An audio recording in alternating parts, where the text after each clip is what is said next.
Video में बात की थी कि क्यों इतने रीनल स्टोन बनने लगे हैं, यूरेटर में स्टोन आने लगे हैं और क्या उनके कारण हैं, क्या उनके सिम्टम्स हैं। तो आज बात कर लेते हैं कौन कौन से टेस्ट ज़रूरी हैं, किस टेस्ट के लिए कराने के पीछे क्या लॉजिक होता है और क्या क्या मेडिकेशंस या किस तरह से हम मैनेज कर सकते हैं। क्योंकि मैंने पहले भी कहा था कि एक एक्यूट मेडिकल इमरजेंसी है, पेशेंट को बहुत ज़्यादा प्रॉब्लम होती है, बहुत ज़्यादा पेन में होता है पेशेंट।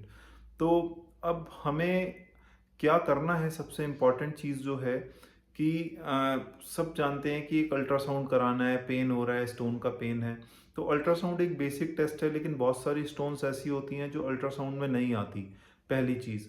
दूसरी चीज़, एक इन्वेस्टिगेशन एक्सरे भी होता है अल्ट्रासाउंड के साथ साथ। हमें एक्सरे केयूबी भी एक अच्छा स्कैनिंग इन्वेस्टिगेशन होता है। जब स्टोन हमें अल्ट्रासाउंड से नहीं पता चलती तो एक्सरे केयूबी करा लेना चाहिए। लेकिन कुछ बेसिक ब्लड के टेस्ट होते हैं जैसे सीबीसी, की कहीं ऐसा ना हो कि कोई इन्फेक्शन हो रहा हो और या फिर बहुत समय से स्टोन के कारण या किसी और रीजन से ब्लड लॉस हो रहा हो और हीमोग्लोबिन कम हो गया हो। क्योंकि अगर इन्फेक्शन हो रहा होगा तो कहीं ना कहीं काउंट्स बढ़ रहे होंगे और ब्लड लॉस हो रहा होगा तो हीमोग्लोबिन कम हो रहा होगा। तो सीबीसी भी एक इम्पॉर्टेंट इन्वेस्टिगेशन है। यूरिन रूटीन माइक्रोस्कोपिक भी करा लेना चाहिए, क्योंकि अगर यूरिन में पस सेल्स आते हैं तो इन्फेक्शन होने का हमें इंडिकेट कर देता है, और अगर आरबीसीज आते हैं तो यानी कि स्टोन कहीं इरिटेट कर रहा है। तो यूरिन आरएनबी और एक बार किडनी फंक्शन टेस्ट जिसमें क्रेटिनिन यूरिया भी इम्पॉर्टेंट है, कि ऐसा ना हो कि स्टोन्स के कारण पहले से ही किडनी में कुछ अच्छा खासा डैमेज हो गया और हम उसको ना पकड़ें। तो एक केएफटी, एक सीबीसी, एक यूरिन रूटीन माइक्रोस्कोपिक और अल्ट्रासाउंड तो बेसिक बनते ही हैं।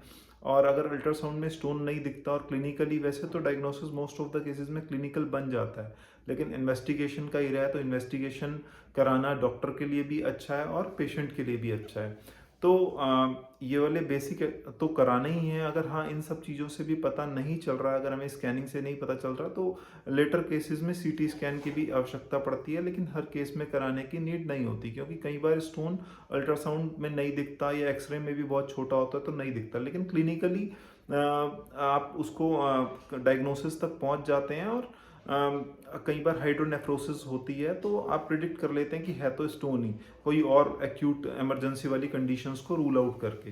तो मैनेजमेंट में क्या करना है, ट्रीटमेंट में क्या करना है, कि एकदम से अगर आपको नहीं हेल्प मिल रही है तो सबसे पहले दर्द को कंट्रोल करने के लिए कोई पेन किलर जो भी पेशेंट को सूट करती हो तो पेन किलर्स लेनी है, जैसे मेफेनेमिक एसिड, ड्रोटावेरिन अच्छा काम करती हैं। बस्कोपेन भी एक अच्छा काम कर देती है पेन में। और साथ में पेशेंट को उल्टी आ रही होती है, नोजिया हो रहा होता है, तो कोई एक एंटी एमेटिक उल्टी की दवाई और एक पेंटोप भी देनी पड़ सकती है, जैसे पेंटाप्रेजोल या रेबिप्रेजोल, की गैस्ट्राइटिस ऑनगोइंग जो हो रही हो वो भी ठीक हो जाए। तो ये तो कुछ बेसिक मेडिकेशंस हैं, लेकिन हाँ कभी भी क्लिनिशियन से कंसल्ट किए बिना नहीं लेनी चाहिए। लेकिन अगर आप कभी अप्रोच नहीं कर पा रहे हैं या कहीं ऐसी जगह में फंस गए हैं तो अपने पास फर्स्ट एड मेडिकेशंस रखनी ज़रूरी है, कि अचानक से ज़रूरत पड़े तो हम ले लें।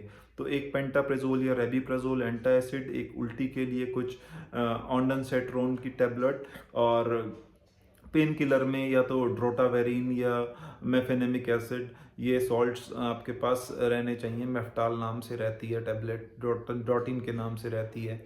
और अगर इनसे भी ठीक नहीं होता तो फिर इंजेक्टेबल्स भी होते हैं।